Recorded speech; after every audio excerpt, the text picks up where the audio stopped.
Saved every bonus. Covered every booking. For tickets. Oceanfront suite. All inclusive. It was supposed to be a celebration. My first paid vacation for the family. Then, 2 days before the flight, Dad handed me an envelope with my name on it. No thank you. Just a printed cancellation notice. Your seat's going to Mason, he said, like it was a promotion. My sister's fiancé. Jobless. Loud. And allergic to gratitude. I stared at the paper, blinking. You're serious? Dad nodded like it hurt him more. Family means sacrifice. He's marrying in. It's his turn to feel welcome. Mom didn't say a word. She just folded laundry on the couch and whispered, "It's better this way." My name is Claire Jensen. And if you think this ends with me crying in my bedroom, stay tuned. Because I didn't yell, didn't beg, didn't even raise my voice. I just nodded once. Thanks for letting me know. Dad smiled, relieved. Like I passed some invisible test. But here's the part he didn't understand. The trip was in my name. The reservations, the upgrades, the points. All mine. He thought because I stayed quiet I'd stay small. He had no idea I was already logging into the back end of the resort's guest system. No idea I was updating the primary contact. No idea I was queuing a pending surprise for the hotel concierge. Because if Mason wanted the seat that bad, they could have it. But that view, that room, that picture-perfect itinerary, I was about to turn paradise into poetic payback. They boarded the flight without me. Dad sent a photo from the gate, all smiles, lays in hand. Mason threw up a peace sign like he'd just landed a brand deal instead of hijacking my seat. Mom captioned it, "Ohana vibes only yellow heart." I stared at the screen, then opened the resort's dashboard. Everything was still under my control. See, Dad never bothered to check who the reservations were tied to. He thought buying the plane tickets meant power. But the room, the activities, the meal credits, all connected to my email, my rewards number, My card. I didn't cancel. Not yet. Instead, I made a few subtle changes. First, the room. I downgraded the suite to a basic garden view twin. No refund, just reassigned. Next, the excursions. The catamaran cruise? Gone. Snorkeling trip? Rebooked under my friend's name. Then, the cherry on top. I edited the reservation notes. Guests have been flagged for violating hotel policies on a previous stay. Please handle with discretion and confirm ID upon check-in. Was it true? No. But it wasn't illegal either. Just enough friction to remind them. I wasn't gone. I was watching. That evening, they checked into the downgraded room. No ocean view. No king bed. No welcome champagne. Mason texted me. "Hey, did you mess something up at the hotel? This room's not what Dad said." I didn't reply. Instead, I posted an Instagram story, me at a local spa, robe on, glass of sparkling cider in hand. Captioned, "Sometimes the best trips are the ones you don't take." Mom viewed it. So, did Dad. And Mason? He blocked me. But I wasn't done yet. Because if they wanted to use my generosity as a runway, they were about to feel what turbulence really looks like. The next morning, Dad called. Didn't text. Called. That alone told me the trip wasn't going well. I let it ring out. He left a voicemail, his voice tight, carefully controlled. "Claire, the hotel says there's a charge dispute. Our room key stopped working. Can you call them? Just fix it." Fix it? Like I was their assistant. Like I hadn't been erased from my own gift. I sipped my coffee, tapped into the resort dashboard again, paused the room's digital access. Just a few clicks. And suddenly, the only key card they had didn't open anything. Meanwhile, on the resort's public Wi-Fi, I saw a new TripAdvisor review pop up. Written by Ocean Dad 77. Check-in staff were rude. Room was not as expected. Total mess. I laughed. Funny how they could use my money, but not my name. Mason's Instagram was quieter now. No more shirtless beach selfies. No more mojito boomerangs. Just one blurry story of him sitting in the lobby, captioned, "Waiting, again, face with rolling eyes." By noon, the front desk sent an email, asking me to verify the reservation ownership. I replied, "The guests listed are unauthorized. I won't be covering any additional charges." Politely, legally. And then I forwarded the same email chain to the rewards team. Attached a note. "Please block this profile from accumulating any points during their stay." This was an unapproved guest substitution. I hit send, and just like that, the perks? Gone. No lounge access, no late checkout, no free upgrades. That evening, I got a text from Mom. Just 4 words. "Why are you doing this?" I didn't reply. Instead, I posted a quote to my story. White background, black letters. "If sacrifice is expected but never returned, it's not family, it's performance." I didn't name anyone, but I didn't have to, because sometimes justice doesn't knock loudly. Sometimes it slips quietly into the cracks of someone else's paradise. And lets the rot speak for itself. By day 3, they weren't pretending anymore. No photos. No Aloha family captions. Just silence, the kind that hums through a group chat like a power outage.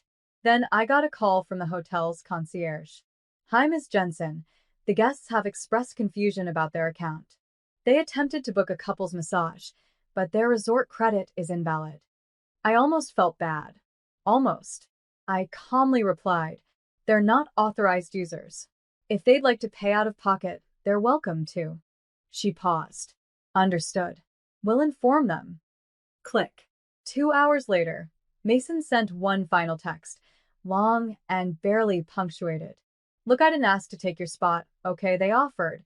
And I just said, yeah, your dad made the call, not me. You need to grow up. This is so petty. It's just a trip, LMAO. Just a trip.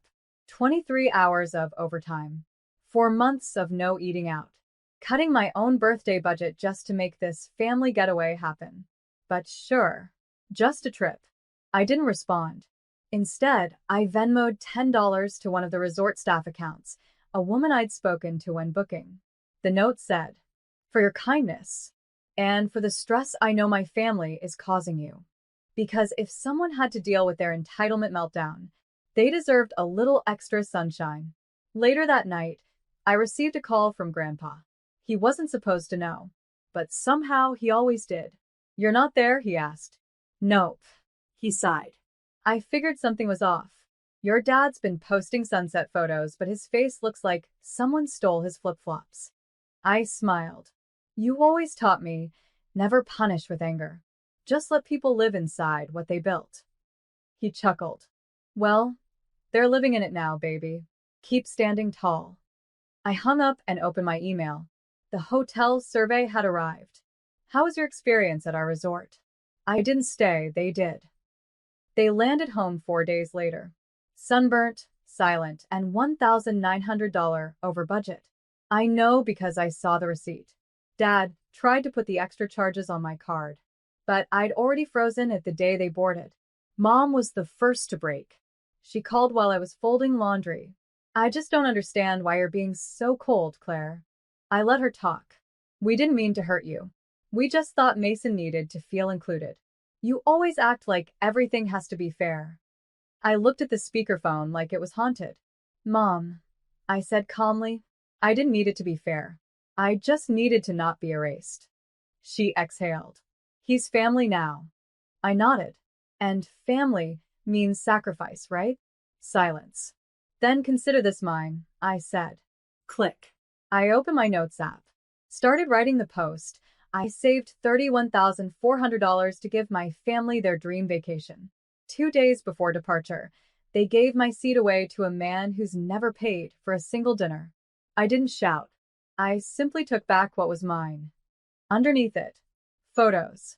My original booking receipt. The itinerary. A screenshot of the reservation change. A shot of me, smiling in my quiet apartment with takeout sushi and a glass of wine. Captioned, "Some trips are more peaceful when you stay home, especially when you take the peace with you." I hit post and went to bed. By morning, it had over 18 saying, "You're the villain in their story, but the hero in mine." Even a few wedding planners DM'd me. Just bookmarked this as a case study in boundaries. Iconic. Mason deleted his account that afternoon. Mom texted, "You're humiliating us." I replied with a single heart emoji, and nothing more, because when silence is earned, it sounds like freedom. By now, the story had taken on a life of its own. TikToks, Reddit threads, even a podcast episode titled, "When the Family Mooches Off You," a Hawaiian horror story. I was already orbiting in every direction, and I had receipts to keep it clean. That's when the guilt parade rolled in. Aunt Monica called first. "I had no idea they did that to you, honey. You know you've always been the responsible one." Then Uncle Ray, "You should have told me. I would have helped cover the trip, so you could still go." Too late. Where were they when I was skipping lunches to build the fund? My sister finally called too, a voice full of venom wrapped in fake sweetness. "Claire, do you feel better now? Embarrassing your own parents online?" I sat at my desk, calmly organizing travel receipts. "Do you feel better taking a vacation funded by someone else's sacrifice?" Silence. Then she spat. "You've always been dramatic." I smiled. no. "I've just always kept track." Click. I opened the family chat. Everyone had gone quiet since the post, except Grandpa. He sent one message. "They stole your seat. You gave them a mirror. And they still don't like the reflection." That line stayed with me, because I wasn't out for revenge anymore. I wasn't trying to ruin anyone. I was just done being the disposable one. The "you understand" girl. The ATM with a polite smile. The ghostwriter of family vacations she didn't even get to attend. So I did one final thing. I wrote a blog post. Published it anonymously. Titled, "The Price of a Plane Ticket. What It Costs to Be the Selfless Daughter." It ended with this. They told me family means sacrifice. So I stopped being their definition of family and started being mine. It started trending within hours. And somewhere in all that noise, my silence finally echoed louder than their voices ever did. Dad showed up at my apartment. No call. No warning. Just stood there in his vacation polo, looking like a man who just realized the house he built was made of matchsticks. "I came to talk," he said. I didn't invite him in. Just leaned on the doorframe. He looked around like he expected to see someone else behind me. Like the old version of me might step forward and say, "It's okay. I forgive you." But she wasn't home anymore. "I know we made a mistake," he started. "I thought giving the seat to Mason would make him feel part of the family. I didn't realize." "That I was part of the family too?" I asked. He looked away. "No," he said. "That you'd make it public." I laughed. Quiet, sharp. There it is. The truth. He wasn't here because he felt guilty. He was here because the world now saw what I had carried alone for years. "You embarrassed us," he added lower now. "No," I said. "You embarrassed yourselves." I just stopped hiding it. His eyes hardened. "Do you really think a vacation is worth tearing this family apart?" I leaned closer. "You tore it when you taught me I was only valuable when I gave everything away." He had no response. So I handed him a manila envelope. Inside, printed bank statements. Proof of every dollar I'd spent. Confirmation of every change I made. A note attached. "This was never a vacation. It was a test. You failed." He held it, speechless. Then I gently closed the door. Not a slam. Just done. That night, I lit a candle. Not one of my sisters'. One I bought for myself, soft vanilla, quiet flame. I sat on my balcony, watching the sky turn orange. And for the first time, I didn't ache to be understood. I was just free. A week later, I got a postcard in the mail. No return address. But I knew the handwriting. It was from my mother. "We didn't raise you to be this cold, this public, this vindictive. We're hurt. Mason's embarrassed. Your father's ashamed. I hope it was worth it." I read it once, then placed it beside my keyboard, like a trophy, not because I wanted the pain, but because that card finally proved they saw the fire they'd always ignored. I'd spent years being the quiet one, the responsible daughter, the one who never needed attention, just approval. But here's the truth. Approval without respect is manipulation dressed in love. They never thought I'd push back. Never thought I'd light a match to the fantasy. But now? Their little Hawaiian getaway was being whispered about in places they couldn't control. The vacation photos? Deleted. Mason's job prospects? Quietly iced out. Word spreads faster than sunscreen on the internet. And me? I was booked to speak on a podcast about boundary setting. Then another. Then a feature in a finance magazine. How one woman took back her power and her points. I didn't ask for the spotlight. But when it hit me, I didn't run. Because this time the story was mine. And every woman who heard it, they didn't just listen. They nodded. They knew. I closed my laptop and looked out the window. No more trips. No more forced dinners. No more being the background character in their perfect little performance. This time the stage was mine. And the final act?